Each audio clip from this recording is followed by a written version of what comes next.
Good morning. Good morning. I'm Dr. Petra. Welcome to the Science of Mind class here at CSLDallas, and we have been talking about turkey and all the different ways you can cook turkey.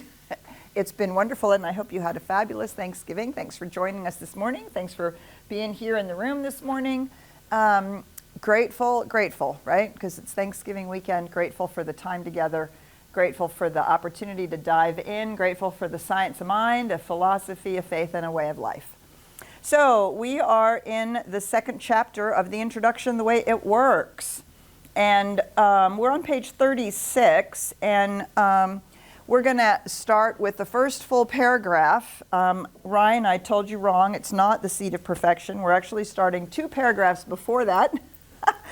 So we're going to start with this first full paragraph. There is spirit, or this invisible cause, and nothing, out of which all things are made.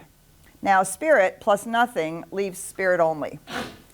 So we have to back up. One of the things that we don't realize when we're reading this material is that Ernest Holmes, the founder and author of Science Mind, was fundamentally a philosopher. Besides being a healer and a religious, spiritual person, he was fundamentally a philosopher. And what we forget is that up until 50 years ago, everybody who went to school and went into any kind of higher education actually read the philosophers, right? They had what's called a classical education, or what we today call a liberal arts education. And so the reading of the philosophers was as important as the reading of the Bible, and the reading of of science that was really becoming that had become the thing. And so we forget that when we're reading, we're not just reading a self-help book. We're not just reading a religious book. We're actually reading somebody who is entering into the 5,000-year-old conversation in Western civilization. Of course, it's happening in every civilization, but he followed the Western canon of what is going on, how did it happen, how did we all get here, and who's in charge anyway, right? Science is trying to answer that question. They actually try to answer the question, how did it all get here? Philosophy tries to answer the question, why is it here? Religion tends to ask the question, or try to answer the question, what is happening, what's going on? And so when we come to these kinds of paragraphs, we don't always realize that Ernest Holmes is engaging. He is not just asserting something out of the blue, but is actually engaging in this ancient conversation that has been unwinding as human beings have been asking these questions and finding different ways to answer it. So this is in the chapter The Way It Works, which is partly about creation and how all of this got to be. Why is there even a universe? Where did it come from? What is it doing? How did it get to be here? And so you can go all the way back to the pre-Socratics, and Heraclitus was the one who actually coined the word atom, which was assumed that there was a tiny little thing out of which everything was made, like the building block. And we kept that word as science began to go deeper and deeper and deeper and deeper and deeper, right? Before quantum physics, in Newtonian physics, the physical building block of the atom. And science can't really answer the question necessarily where it came from, other than to postulate the Big Bang. So the question is, where did it all come from? How did it get here? And how does it work the way it works?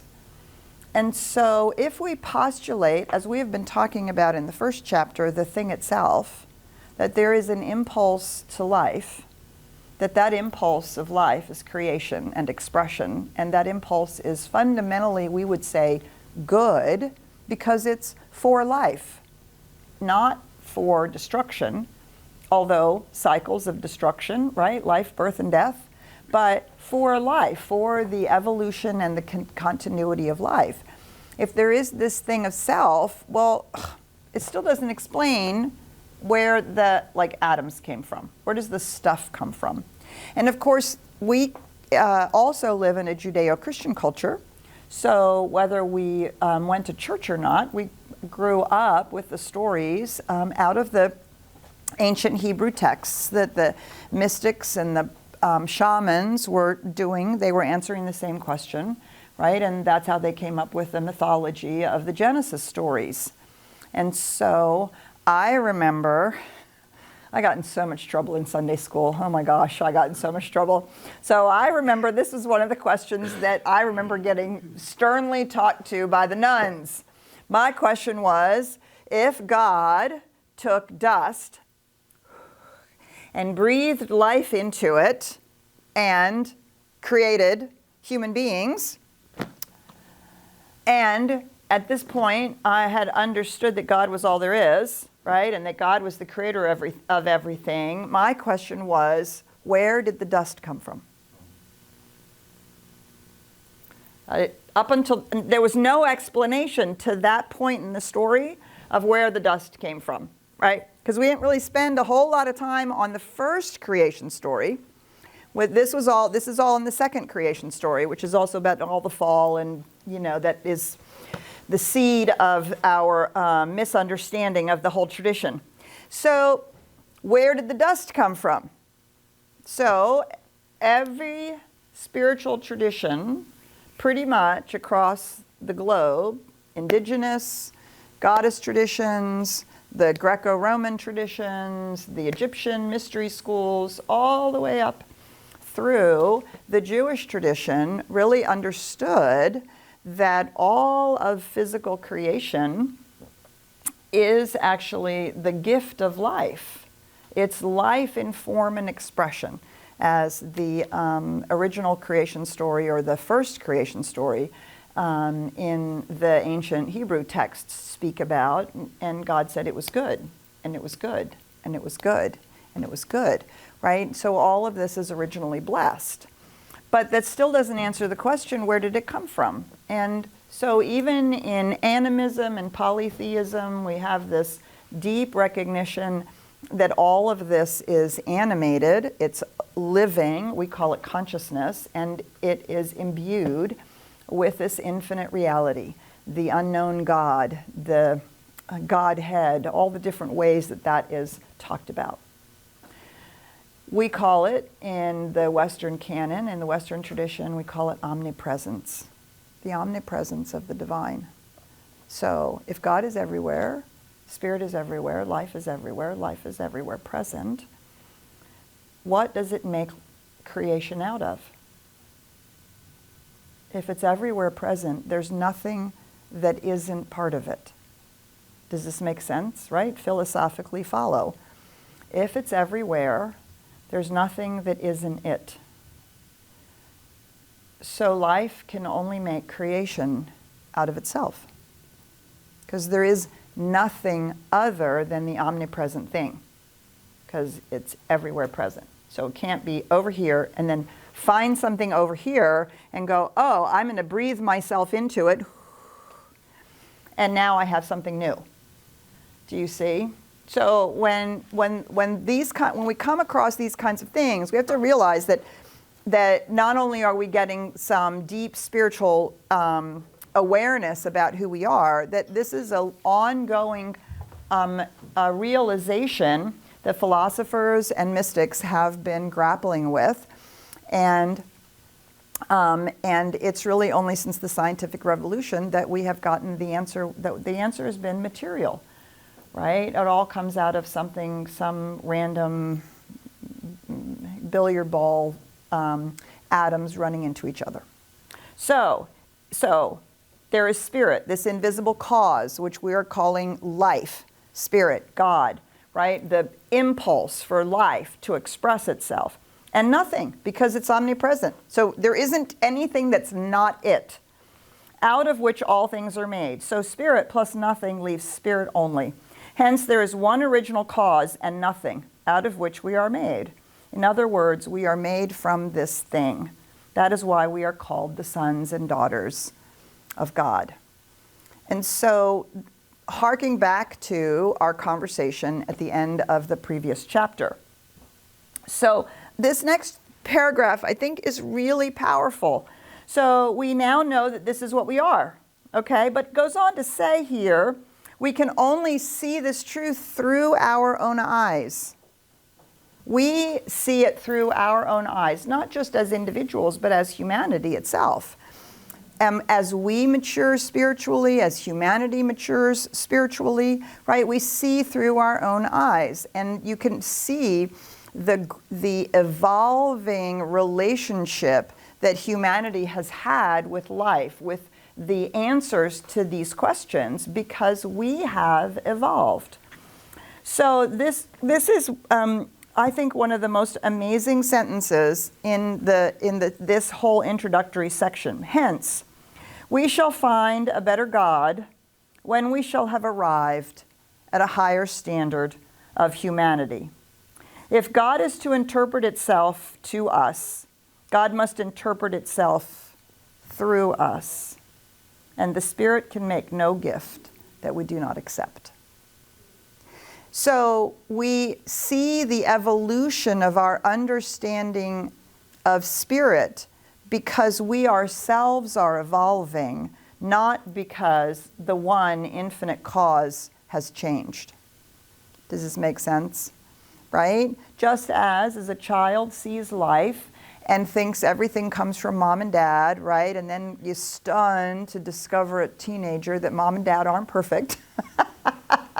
Right? And has these revelations about when you're an adult, life isn't perfect either. There's a maturing process and a growing process, and humanity has been doing the same for millennial. And as we mature, we have as we learn more about the cosmos, as we deepen our experience and our understanding, we get a different, deeper, higher, richer understanding of this one infinite cause. And so this is the tension between new thought and ancient wisdom, and the traditional ways in which this ancient wisdom has been practiced, held, understood. And so the evolution is bringing us to this different idea, or this higher idea, more infinite idea of the infinite one. And it is our ability to see it that is what allows it to be revealed. Does that make sense? Do you see what I'm saying, right? And so it's our job to grow our capacity. It's not God's job to bequeath it to us. We are not favored with revelation. We grow our capacity to expand into, and what does omnipresence really mean? What would that imply? What would that look like, feel like? What does that mean about the tree and my daughter and the war? And what, right? Do you see, as we are expanding our ability to accept the reality, the nature of reality, and the nature of who we are, our capacity to see this infinite reality and to see the universal laws grows. And we see more of that infinite reality. Again, not because any one particular person is favored in some way or better than another, or quite frankly, even more spiritual. We're all as spiritual as we will ever be because we are already the one individualizing itself. All we're doing is growing our capacity to experience that, to know it. We can know it intellectually, and then to grow our capacity to accept it.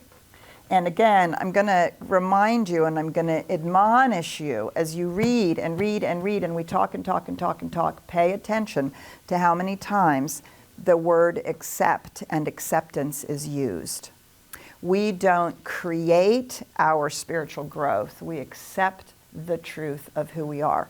It's not a resignation. We just accept what is as what is. It's not that. It's accepting the truth of who we are and stop talking ourselves out of it. And stop talking ourselves out of our inability to use the spiritual laws and to know these spiritual truths. So our capacity to grow, and of course this is then the lead in to the next section. The seed of perfection is hidden within. So we are already it. We are already this individualized. And you know, and we can say, oh, I am a divine seed, which is great, but we can't do that egoically because so's everybody else. It doesn't make us any better than anybody else. It doesn't make us any different than anybody else. It's a recognition that that's the truth. And if we can see it in ourselves, we can see it in another. And if we can see it in another, perhaps we would be able to see it in ourselves. So this is what's hidden within us. What's hidden within us? And the original life. The original life, which is infinite, it is good, it is filled with peace, it is the essence of purity, it is the ultimate intelligence, it's the power, the law, the life, and it is in us. It is that inner sanctuary of our own nature. It is the essential truth of who we are. We don't have to become that. We don't have to grow into it. We don't have to find it. We have to simply accept that it's the truth of who we are and expand our ability to embody that.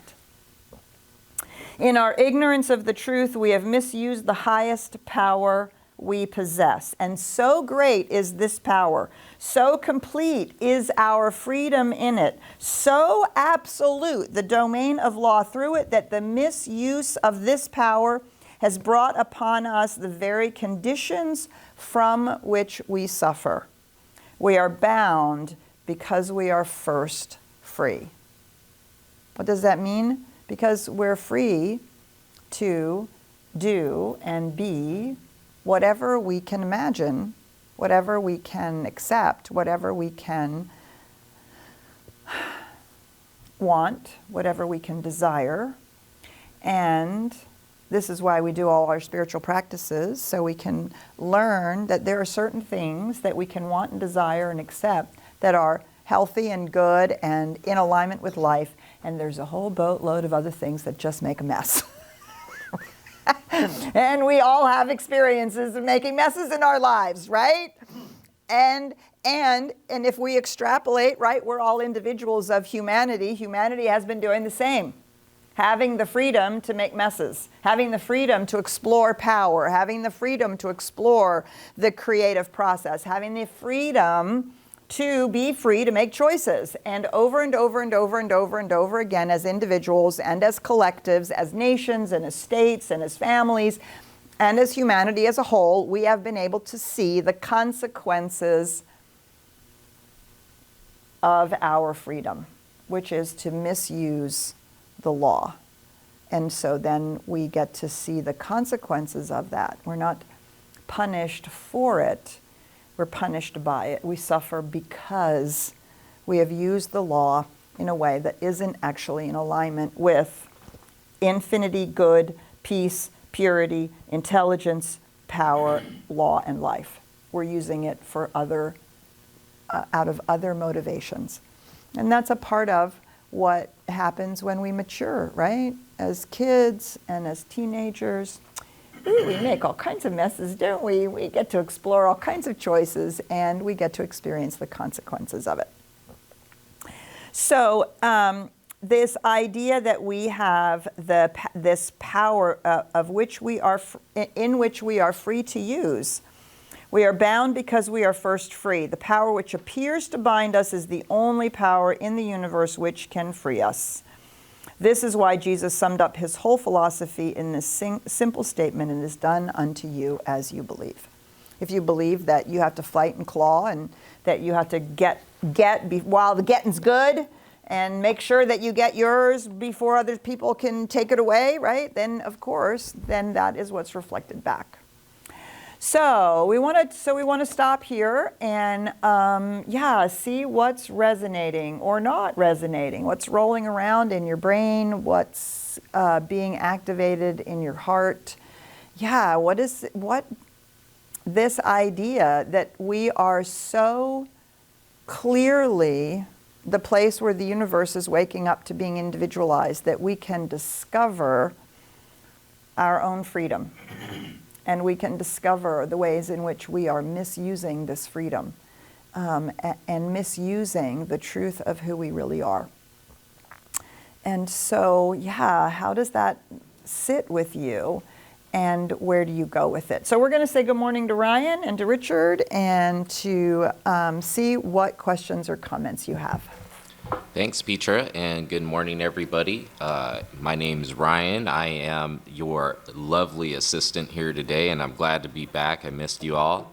I was out having lots of fun, living my best life last week, so I appreciate Joseph for taking over and helping us.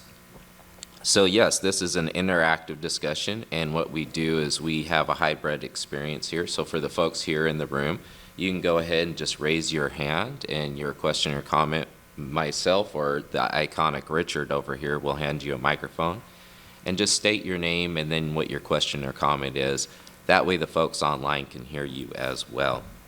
And to all the people who are on Zoom, looks like we have people from all over the place. I love this again.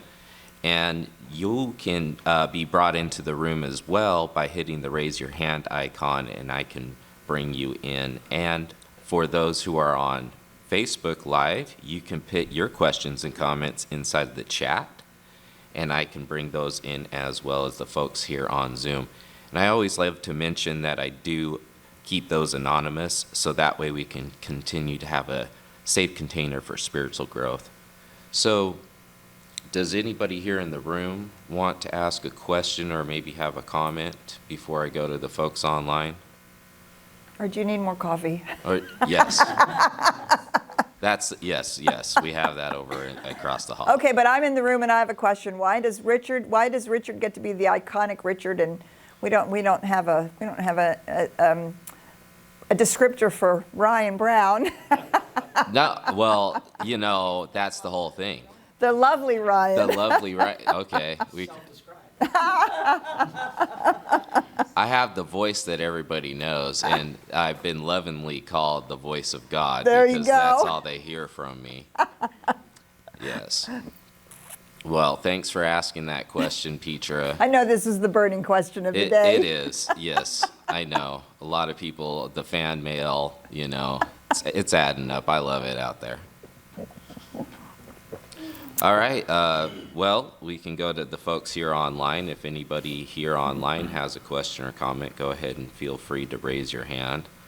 Otherwise, me and Dr. Petra are going to have a lovely conversation about this chapter. Oh, we have a question over here in the room, or a comment. Please remember to say your name, too, so we can also get to know each other. Hi, I'm Mary Grace.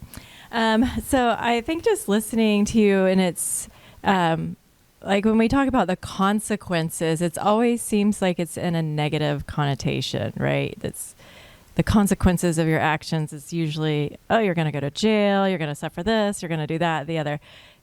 And it seems like, are there positive consequences? Sure. You know what I mean? It's Right. like, why is that always such a negative?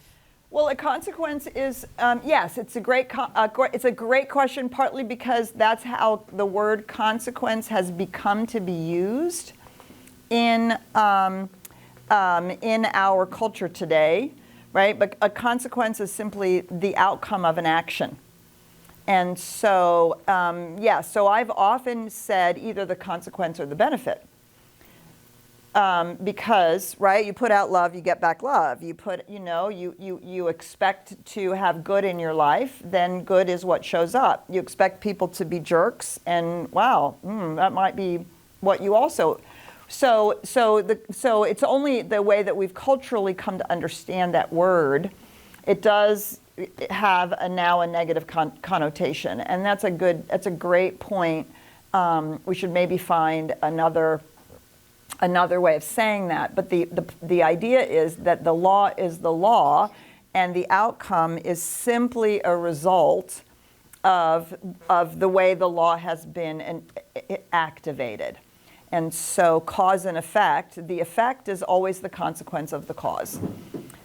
Could be an outcome. We could use the term, a neutral term. It could be the outcome of it, which can be positive or negative or neutral.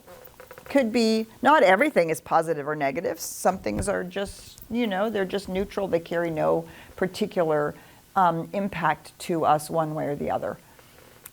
It tends to be the consequences that we're most suffering under, right?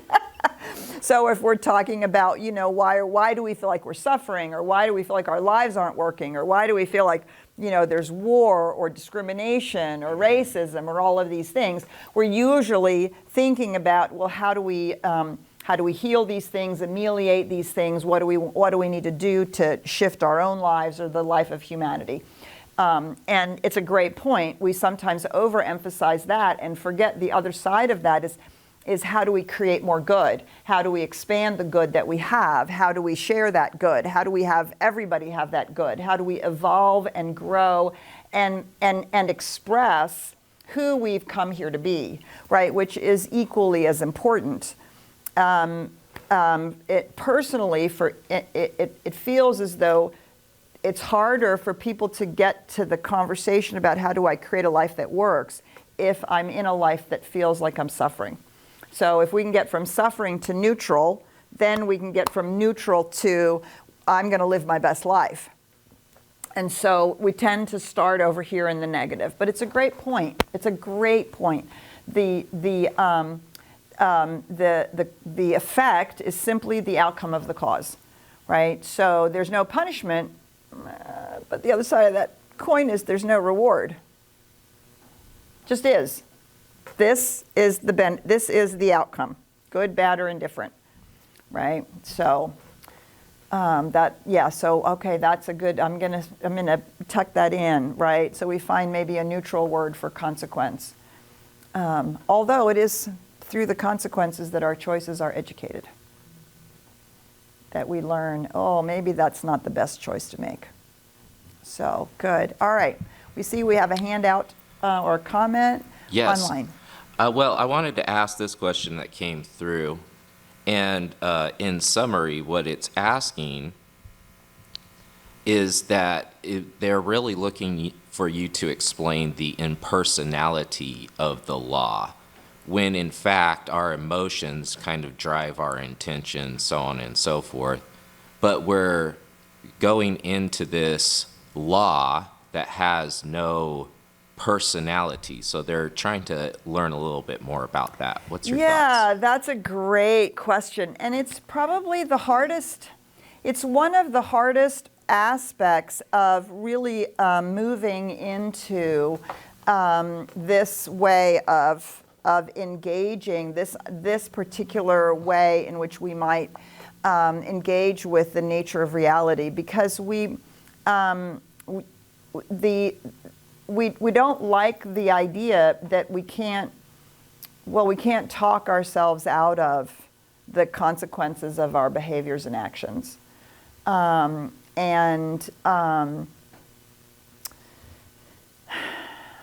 So the impersonal nature of the law is similar to the impersonal nature of any principle or any action that the universe takes. So there's so many different ways that we can think about this. When you do a mathematical problem and you make a mistake, the law of mathematics is not punishing you. You just make a mistake and you get the wrong answer. It's just the way math works. And you aren't rewarded when you get the right answer. It just is the right answer because you've done the problem correctly. So if you can remember way back when to 8th grade algebra, and you had the addition, subtraction, multiplication, division. Then you had the parentheses, and then you had the equal sign, and you had it on either side. And there's actually a mnemonic, which I can't remember at the moment, which tells you which of these activities you do first. You do what's inside the parentheses first, and then you do what's outside the parentheses second, and then how they all go together, right? And it's just, that's just the way it works. And so if you do it correctly, if you do it in alignment with the law, then you get the right answer. And if you don't, you get the wrong answer, right? It's completely impersonal. And so what we want is we would like to have something out there that has an opinion and that will keep us from making mistakes.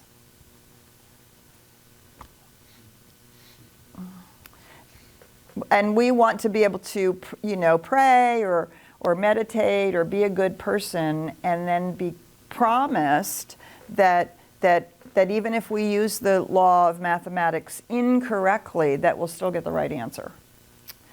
And that's the impersonal nature of the law. It cannot say, really? You really want to do it that way?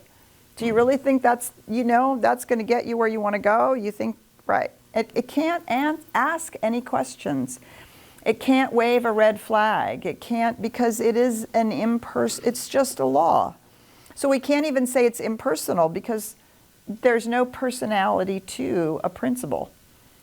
And so,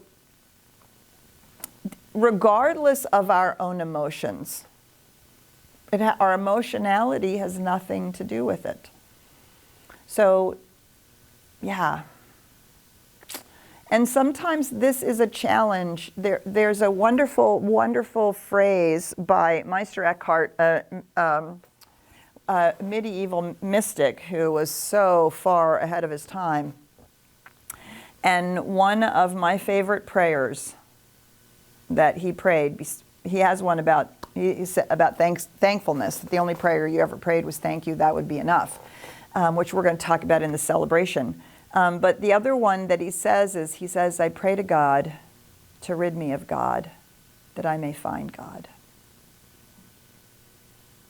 I pray to God to rid me of God, that I may find God.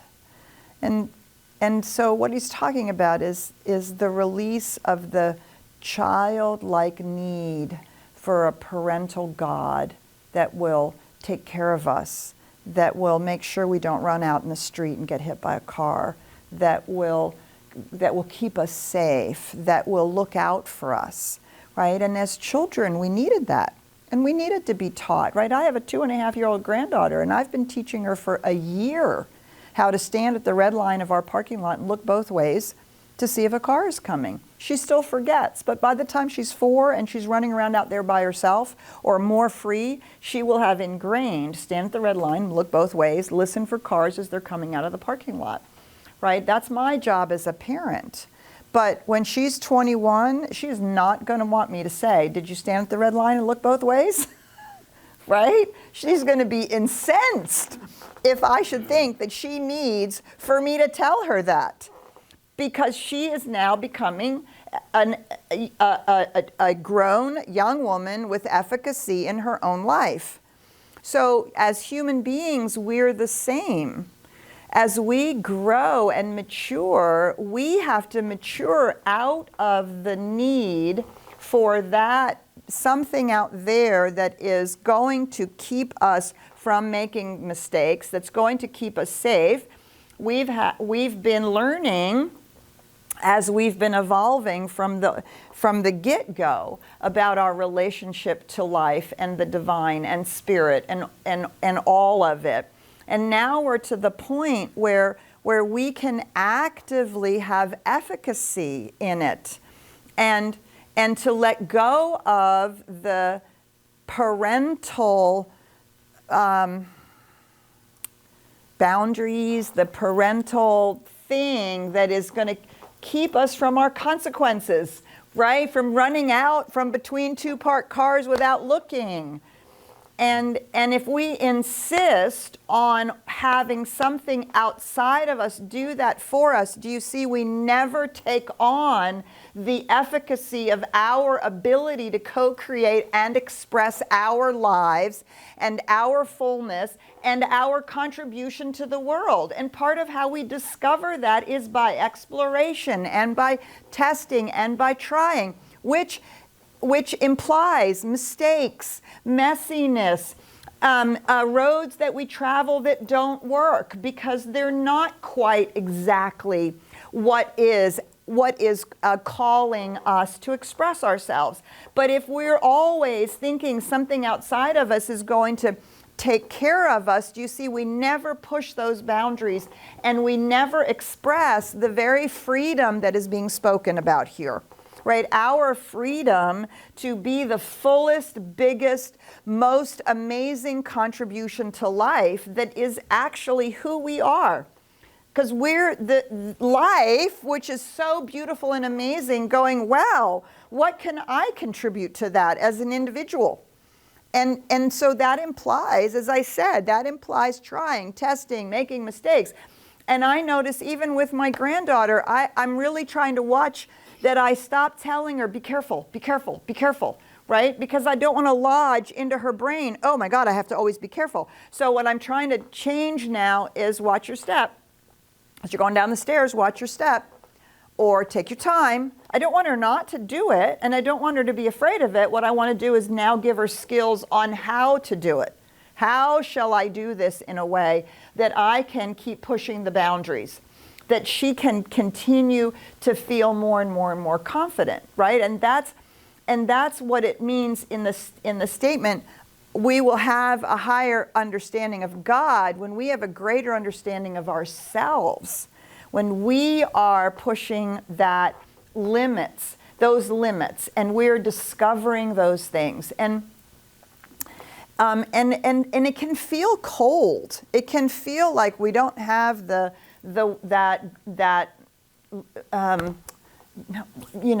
I grew up with the Jesus loves me, this I know, and the every hair on my head counted. Well, every hair on our head is counted because we are the infinite made manifest. And so if it's everywhere, it's in every hair follicle too, right? It is part of the whole, and we're a part of it. But the idea that we are free to do all of these things is because the law itself is impersonal. It has no opinion. What it means is it has no judgment. So this is the benefit, the positive side. There is actually nothing out there judging you. There's nothing judging you for what you're doing. It is simply the feedback mechanism. The law is putting out whatever it is that we are intending or believing, and the feedback tells us, is this in alignment with who we are and what we think our lives are about, or is it not? It's simply the feedback mechanism. Are we creating an alignment with who we want to be and what we think life is about, or have we created out of some old idea or false belief? And so the impersonal nature of the law, while it is can be really challenging, it is the very thing that unlocks. And on the other side of that, from my own personal experience, is such a profound experience of belonging in the universe, because there is a realization that this is the universe showing up, and everything that is needed to be a contributor and an effective being in the world has already been given. I can't imagine being any more loved. But to have everything already given, right here, right there, right there. I mean, there is no greater love. But I have to get rid of the old belief of the parent love. I pray to God to rid me of God, that I may find God. That's where we go. That's where we're going. That's where we're going. Right? That's the oneness. So, and I want everybody to experience that. if I could just, Amen.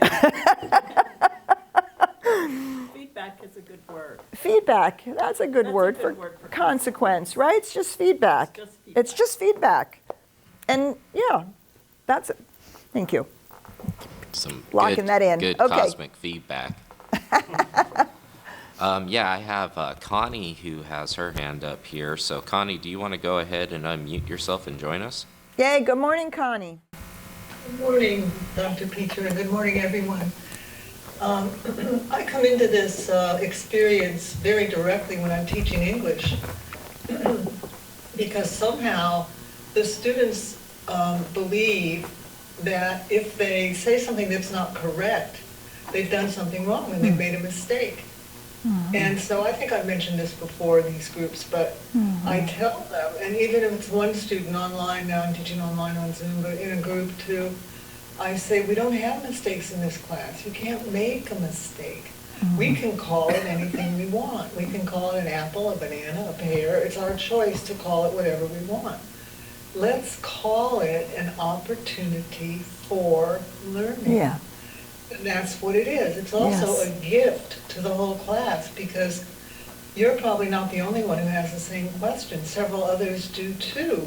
So it's an opportunity for learning and it's a gift. And the relief that comes over the group or even one student is absolutely palpable. Yes. And I don't know where they get the idea. It must have been conditioning from kiddos. But Right.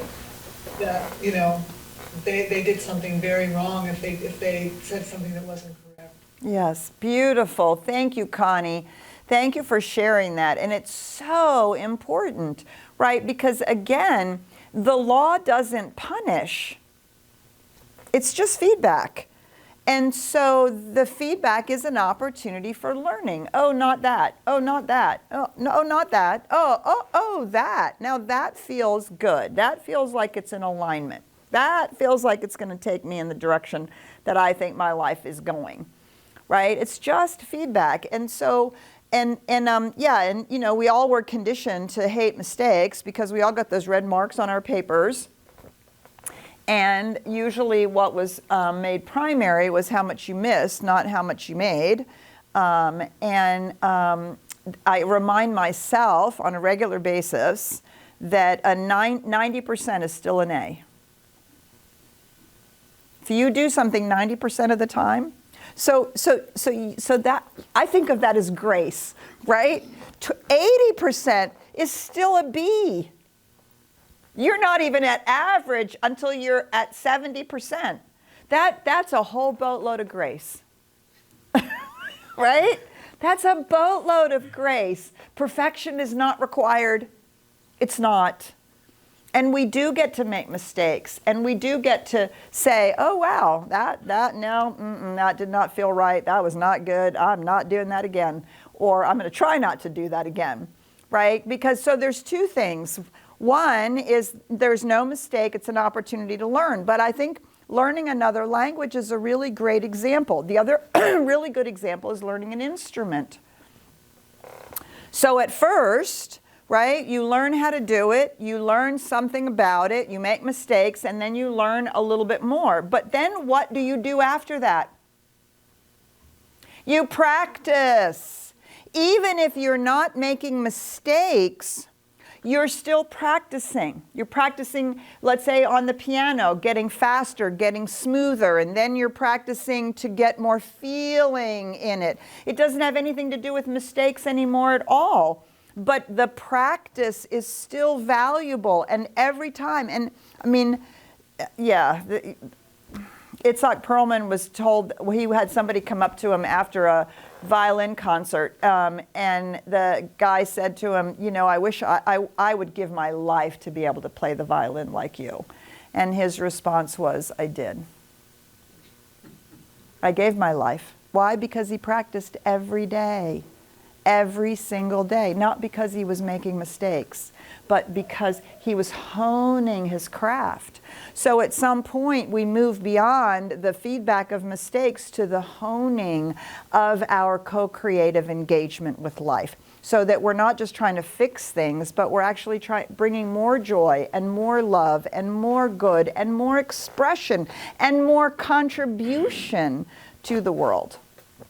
All right, so we're going to close. Is it quick? Is it? Yes. Yes, okay.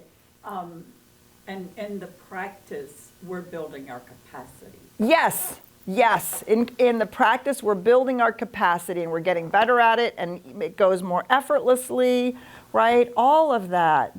Good. So, so we're going to just invite you to continue to contemplate this week. If everything is made out of the same thing, there's nothing that isn't part of the one. And nothing, not every experience, but nothing that's part of the one. So just inviting you to contemplate that. I hope you had a fabulous Thanksgiving. We'll see you in the celebration. We'll see you next week. We'll see you when we see you. Bye for now.